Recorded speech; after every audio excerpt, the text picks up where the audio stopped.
Good morning students. I hope आप सभी अच्छे होंगे। आज हम स्टार्ट करने वाले हैं आज की क्लास के अंदर चैप्टर नंबर 5 और क्लास 10th मैथ के अंदर चैप्टर नंबर 5 है जिसका नाम है अर्थमेटिक प्रोग्रेशन। तो आज हम बात करेंगे अर्थमेटिक प्रोग्रेशन के बारे में कि अर्थमेटिक प्रोग्रेशन होती क्या है, चैप्टर का रोल क्या है क्लास 10th के अंदर, और इसके अंदर जो भी थ्योरी वाला पार्ट है, नोट्स वाला पार्ट है, वो हम पढ़ेंगे पहले हम नोट्स क्लियर करेंगे, उसके बाद एग्जाम्पल्स और उसके बाद एक्सरसाइज वाइज क्वेश्चंस सोल्व करेंगे।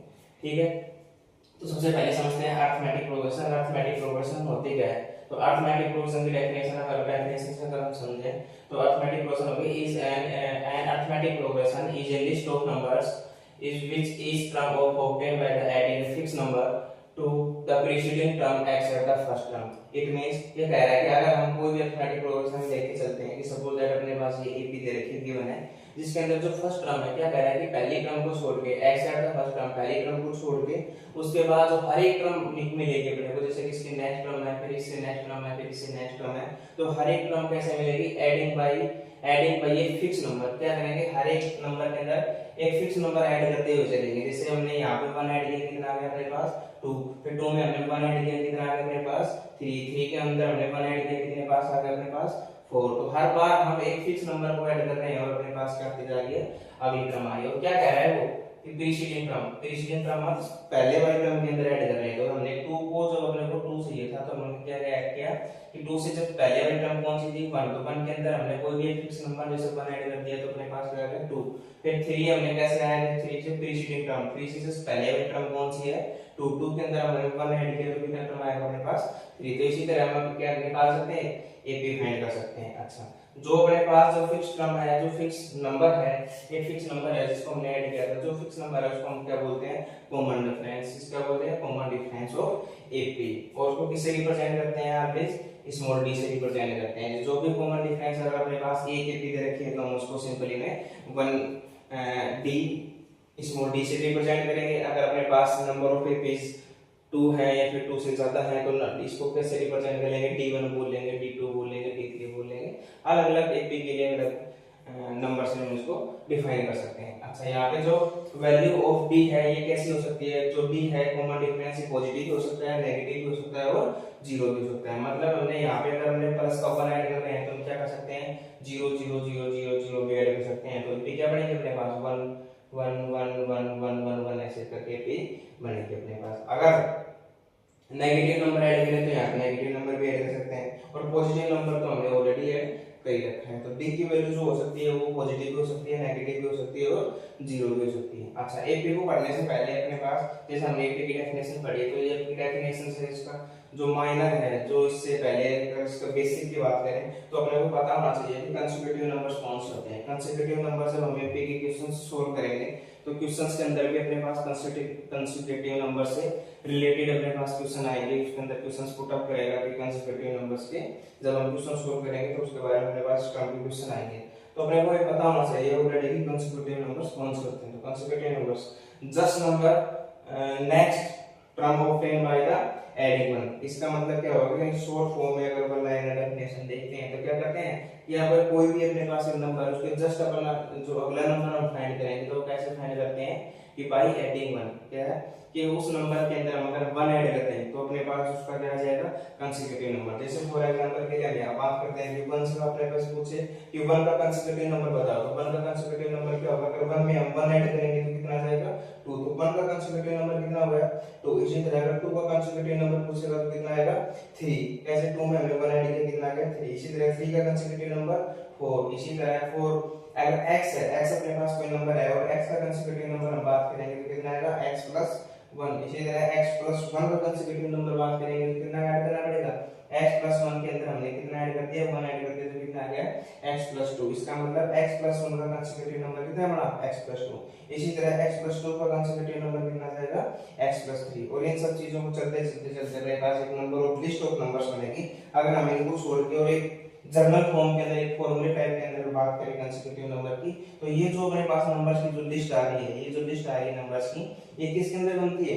एपी के अंदर बनती है। जैसे कि x x+1 x+2 x+3। जैसे कि हमने पढ़ा था कि एक नंबर फिक्स नंबर क्या करते हैं, ऐड करते हैं। तो इनके बीच का डिफरेंस 1, इन दोनों के बीच का डिफरेंस 1, इनके बीच का डिफरेंस 1। तो इन सभी के बीच का जो डिफरेंस आ रहा है क्या है, कॉमन डिफरेंस। और ये वैल्यू किसकी होती है, a की। और ये से क्या बनेगा अपने पास, डॉट डॉट डॉट ऐसे करके क्या बनेगी अपने पास, एक एपी बनेगी। अब हम चलते हैं इसके नेक्स्ट टर्म के ऊपर, journal form of an AP.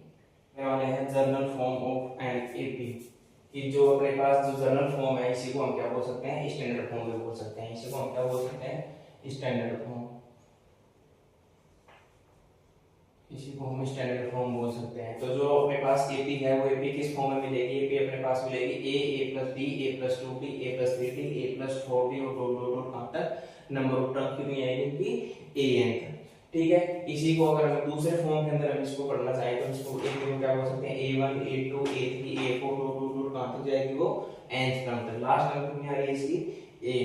ठीक है, यहाँ पे जो अपने पास a1 और a2 है, दोनों को अगर दोनों एपी को हम कंपेयर करें तो ये अपने पास क्या है, ये पहली टर्म है, दूसरी टर्म है, तीसरी टर्म है, ये चौथी टर्म है। इसी तरह इनको बोल सकते हैं भाई यहाँ पे first term, second term, third term और फोर्थ टर्म। तो इन दोनों को हम कंपेयर करें तो यहाँ से a1 की वैल्यू कितनी आएगी, a। तो a और a1 दोनों में से क्या होंगी, इक्वल इक्वल होंगे। जो भी अपने पास नंबर ऑफ लिस्ट के अंदर सीरीज दी हुई होगी, जो भी अपने पास एपी मिलेगी या फिर नंबर ऑफ लिस्ट मिलेगी, तो उसके अंदर क्या देखेंगे, जो उसकी फर्स्ट टर्म होगी उसे हम क्या बोलेंगे, a1 से डिनोट कर सकते हैं या फिर उसको a भी बोल सकते हैं, और दोनों को हम क्या बोल सकते हैं, फर्स्ट टर्म। इसी तरह a+d है वो क्या है, सेकंड टर्म है। इसी तरह a+2d है वो क्या होगी, इसकी थर्ड टर्म होगी। ठीक है, और यहाँ पे जो अपने पास d आ रहा है, d को हम क्या बोलते हैं, कॉमन डिफरेंस। जैसे कि हमने डेफिनेशन के अंदर पढ़ा था कि कॉमन डिफरेंस क्या होता है, सभी के बीच में, सभी टर्म्स के बीच में क्या होगा, इक्वल डिफरेंस होगा। और an जो अपने पास an दिखाई दे रहा है, इसे क्या बोलते हैं, या तो हम इसको लास्ट टर्म से डिनोट करते हैं या फिर इसको आप क्या बोलेंगे, nth टर्म। क्या बोलेंगे, nth टर्म, कोई भी नंबर ऑफ टर्म बोलेंगे। और जो इसके अंदर जो पैरा के अंदर आपको स्मॉल n दिखाई दे रहा है,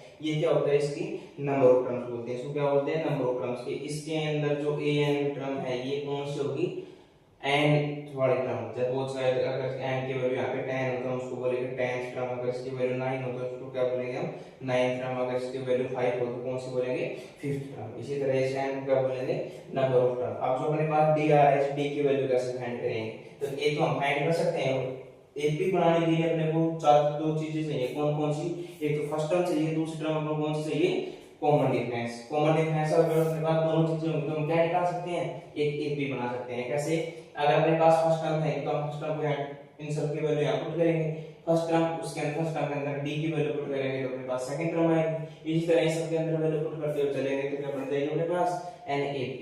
तो अपने पास अगर डी होगा तो डी को कैसे फाइंड करेंगे, सपोज अगर अपने पास ज्यादातर क्वेश्चंस के अंदर डी दिया हुआ मिलेगा, अगर डी दिया हुआ नहीं है तो अपने पास एक सीरीज मिलेगी, उस सीरीज के अंदर से हम डी कैसे फाइंड करेंगे ये अपने को देखना है। तो डी की वैल्यू कैसे निकालते हैं, डी की वैल्यू जब बड़ी वाली टर्म है, सेकंड वाली टर्म को क्या करते हैं, माइनस क्या करते हैं, second term minus first term, a2 minus a1। इसी तरह अगर उसको और चेक करना चाहेंगे, दोनों बीच टर्म के बीच का डिफरेंस अगर देखना चाहें तो a3 माइनस a2।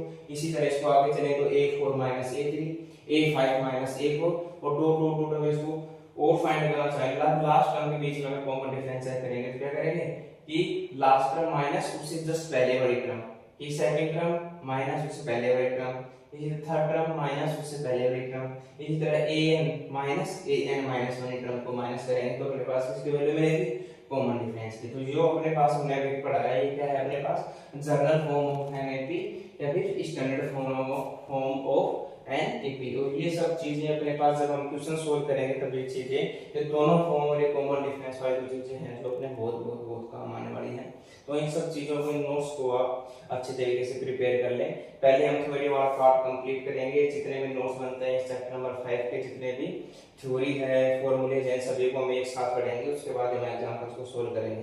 तो जो भी अपने पास जो नोट्स हैं वो आपको स्लाइड वाइज मिलेंगे, ये एक स्लाइड के ऊपर आपको सारे नोट्स को लिखे हुए मिलेंगे, तो आप वीडियो को पॉज करके सारे नोट्स वगैरह ले सकते हैं, ठीक है, या फिर आप स्क्रीनशॉट ले सकते हैं और सारे नोट्स को आप एकदम परफेक्ट वे में स्टेप बाय स्टेप उनको मेंटेन करेंगे, उनको बनाएंगे, ठीक है। अब हम चलते हैं आगे।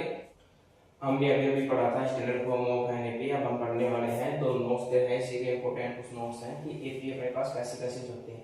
अच्छा, हम बार बार एक वर्ड बोल रहे हैं एपी, तो अब हम जो चैप्टर का नाम था अपने पास अरिथमेटिक प्रोग्रेशन, उसी को हम शॉर्ट फॉर्म में क्या बोलते हैं, AP. A for stand for arithmetic और पी स्टैंड फॉर प्रोग्रेशन, इसलिए शॉर्ट फॉर्म में हम उसको क्या बोलते हैं, एपी बोलते हैं। तो जब भी हम अरिथमेटिक प्रोग्रेशन की बात करेंगे तो शॉर्ट एपी से डिनोट करेंगे और एपी ही बोलेंगे उसे शॉर्ट फॉर्म के अंदर। तो if an AP has finite number of terms, अगर कोई भी अपने पास एपी है जिसके अंदर नंबर ऑफ टर्म्स क्या है, सीमित है, फाइनाइट है, कुछ पार्टिकुलर है जो काउंटेबल है, कि अगर अपने पास कुछ सीमित नंबर्स हैं, कि सपोज दैट अपने पास क्या करें कि एक एपी के अंदर अपने पास कितने टर्म्स है टोटल, कि 10 टर्म्स है, तो नंबर ऑफ टर्म्स क्या हो गई, फाइनाइट हो गई। तो इस प्रकार की जो एपी है अपने पास सच एज एपी, इसको क्या बोलेंगे हम, फाइनाइट एपी बोलेंगे। अगर अपने पास नंबर ऑफ टर्म्स किसी एपी के अंदर क्या हो, इनफाइनाइट हो, या फिर ऐसे हो कि जिसको हम जल्दी से काउंट नहीं कर सकते, ऐसे जो नंबर ऑफ टर्म्स हो इतनी ज्यादा हो, या फिर इनफाइनाइट टर्म्स हो, तो हम उसको क्या बोलेंगे, इनफाइनाइट एपी। इसको क्या बोलेंगे हम, इनफाइनाइट एपी। तो जिसके अंदर फाइनाइट टर्म्स हो सकते फाइनाइट एपी, जिसके अंदर इनफाइनाइट टर्म हो उसको इनफाइनाइट एपी बोलेंगे। इसके बाद अपने पास जो नेक्स्ट टॉपिक आता है अपना क्या, nth term of N AP. जो भी एक एपी होगी उसकी nth टर्म कैसे फाइंड आउट करेंगे, क्या होती है उसकी nth टर्म, उसको क्या बोले। तो अभी हमने जैसे कि हमने पिछली स्लाइड के अंदर हमने पढ़ा था कि nth टर्म जो इसको डिनोट करते हैं an को, an क्या होती है अपने पास nth टर्म बोलते हैं, और उसी an को हम क्या बोलेंगे, लास्ट टर्म बोलेंगे। तो या तो आप उसको l से डिनोट कर सकते हैं या फिर an से डिनोट कर सकते हैं। जो भी an निकालने का फॉर्मूला क्या होगा कि मेरे पास an की वैल्यू होगी a plus n minus 1 into में d। Is a very very very very important formula. अगर an को ही हम क्या बोलते हैं, लास्ट टर्म में बोलते हैं, क्या बोलते हैं, लास्ट टर्म बोलते हैं। तो an की जगह क्या वैल्यू मिल सकती है अपने को लिखी हुई, l भी मिल सकता है। तो l इक्वल टू भी क्या होगा, a plus n minus 1 into में d। इसी फॉर्मूले को हम दो अलग अलग टर्म के अंदर कर सकते हैं, an की जगह अपने पास l लिखा हुआ मिल सकता है। तो फॉर्मूला क्या होगा अपने पास, a plus n minus 1 into में d, जहां पे a की वैल्यू क्या होगी, a क्या होती है फर्स्ट टर्म, d क्या होगा अपने पास कॉमन डिफरेंस, और n क्या होगा नंबर ऑफ टर्म्स, और a n क्या होता है, इसको हम nth टर्म बोलते हैं, और इसी nth टर्म को हम l से डिनोट कर सकते हैं। और l क्या होता है, l के अंदर अपने पास होता है last term of N AP. तो ये अपने पास क्या था, nth term of N AP. अभी हम पढ़ने वाले हैं the sum of N AP. जो एपी अपने पास कोई भी एक एपी दी हुई होगी, उसके जितने भी नंबर ऑफ टर्म्स होंगे उन सभी का सम करेंगे। तो वो कैसे करेंगे, शॉर्ट फॉर्म के अंदर। तो अपने पास जो नेक्स्ट टॉपिक आता है, नेक्स्ट हेडिंग आती है, क्या आता है, sum of N AP. The sum of first N term of N AP. तो जो भी अपने पास कोई भी एपी दी हुई होगी उसकी कितनी टर्म आएंगी, पहले एन टर्म स्टार्टिंग से लेकर के जब एन टर्म तक जाएंगे तो हम सभी टर्म का अगर सम करेंगे तो कितना आएगा।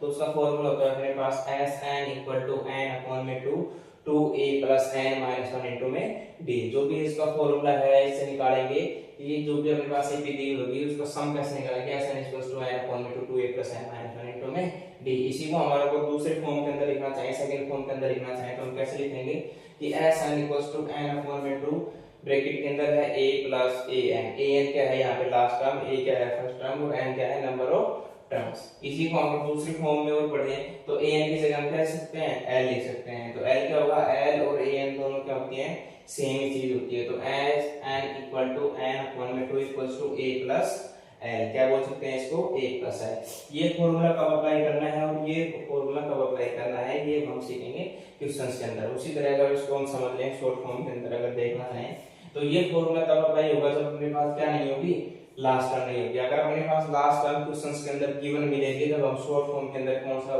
फॉर्मूला अप्लाई करेंगे, ये फॉर्मूला अप्लाई करेंगे। ये दोनों फॉर्मूले एक ही हैं, बस इसको थोड़ा सा पर्टिकुलर वे के अंदर लिख दिया।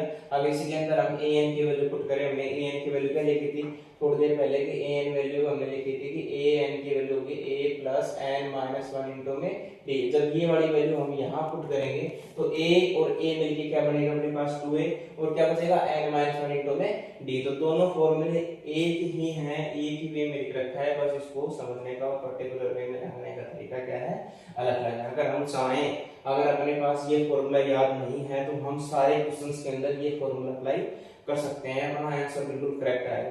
तो इसमें ये जरूरी नहीं है कि, लेकिन अगर आप क्वेश्चन को शॉर्ट वे में और जल्दी और स्पीड से करना चाहते हैं तो उन दोनों फॉर्मूला को याद कर लें अच्छी तरीके से। अगर अपने पास ये दे रखा है तो हम पहली प्रायोरिटी लेके अपने पास ये फॉर्मूला हम अप्लाई करेंगे। अगर हमने अपने ये फॉर्मूला याद नहीं है या फिर वो कोई दिक्कत है तो हम क्या करेंगे, इस फॉर्मूले को अप्लाई करेंगे। अगर हम इसको अप्लाई करेंगे और ए एन दे रखा है तो फिर कैलकुलेशन थोड़ी आसान हो जाएगी, इसके अंदर कैलकुलेशन थोड़ा सा क्या हो जाएगा, टफ हो जाएगा और आपको टाइम लग सकता है कैलकुलेशन के अंदर। इसके अंदर थोड़ा क्या होगा, प्रोसेस जल्दी हो जाएगी और आंसर के गलती होने के चांसेस क्या होंगे, कम से कम होंगे। अच्छा, यहाँ पे आपको ये एस एन दिखाई दे रहा है और ये एन दिखाई दे रहा है, तो यहाँ पे जो ये n है और ये n है और ये वाला जो आपको n दिखाई दे रहा है या फिर आपको ये n दिखाई दे रही है, सारे जो n क्या है, सेम है। अगर हम बोले कि S9, क्या बोले, S9 का मतलब क्या पूछ रहा है, वो स्टार्टिंग के 9th क्रम तक के जो एपीआई है उसका क्या पूछ रहा है, सम पूछ रहा है। तो जो n है S9 पूछेगा, तो ये n की वैल्यू कितनी होगी, यहाँ पे 9 होगी, तो यहाँ भी 9 आएगा, यहाँ भी 9 आएगा और यहाँ भी 9 आएगा। ठीक है, तो ये जो n दिखाई दे रहा है आपको, सब जगह n क्या है, सेम ही है। आपको सभी जगह n की वैल्यू क्या आएगी, सेम आएगी। जितना भी अपने पास क्वेश्चन में दिया होगा तो सभी जगह जितने भी जगह आपको n दिखाई दे रहा है वो सभी जगह n की वैल्यू क्या आएगी, सेम टू सेम आएगी। अच्छा, अब इनको पढ़ लेते हैं कि जो यहाँ पे एस एन है, ये क्या है, सम ऑफ एन ए है, एन क्या है, नंबर ऑफ टर्म्स है, ये क्या है अपने पास फर्स्ट टर्म है, डी क्या है अपने पास कॉमन डिफरेंस है, और ए एन और एल क्या है, दोनों लास्ट टर्म या फिर हम इनको बोल सकते हैं nth टर्म है। तो ये अपने पास क्या था, अपने पास सम ऑफ एन ए है। इसके बाद कुछ इंपॉर्टेंट रिजल्ट्स हैं, कुछ नोट्स हैं, कुछ पर्टिकुलर चीजें हैं जो अपने पास सीबीएसई के अंदर या सीबीएसई बोर्ड एग्जाम के अंदर कुछ पर्टिकुलर वे के अंदर क्वेश्चंस पुट कर सकता है। जरूरी नहीं है कि जो फॉर्मूले हैं इन्हीं के ऊपर क्वेश्चंस आए, क्वेश्चन से एडिशनल चीजें भी आ सकती हैं और आरबीएसई बोर्ड के अंदर अपने पास इन पर्टिकुलर फॉर्मूले के अंदर क्वेश्चंस आते हैं, तो उनको घटाने की कोई आवश्यकता नहीं है। तो आरबीएसई वालों के लिए कोई दिक्कत नहीं, लेकिन सीबीएसई वालों को क्या है कि थोड़ी सी चीजें एडिशनल करनी पड़ती हैं। तो इसके बाद हम पढ़ेंगे कुछ इंपॉर्टेंट्स की पॉइंट्स या फिर कुछ इंपॉर्टेंट फैक्ट्स हो गए या कुछ फॉर्मूले हो गए वो।